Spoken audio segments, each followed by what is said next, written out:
a video on whipping cream. So, well, whipping it up, because you can't really buy whipping cream in the supermarkets. It's kind of quite a rare thing to find these days. So I need some whipped cream, and they didn't have enough double cream in the supermarket. They only had one pot, which is not really kind of like good enough, if I'm honest. And didn't want to trail around, but they did have a pot of single cream. Well, it's actually from a different supermarket, but they didn't have any cream in that one either.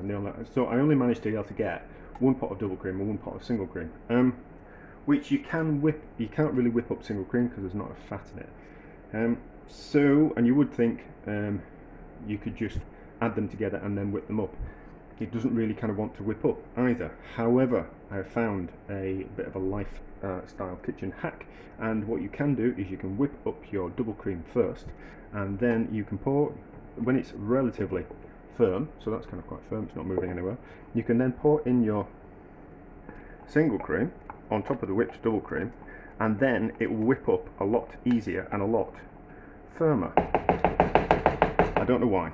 There's obviously some kind of science behind it. I need that out of the way. But you will see. So, single cream on top of the double cream, and then we'll whip it up, and you'll see it'll whip up relatively quickly.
And there you go. So it's not as firm as double cream.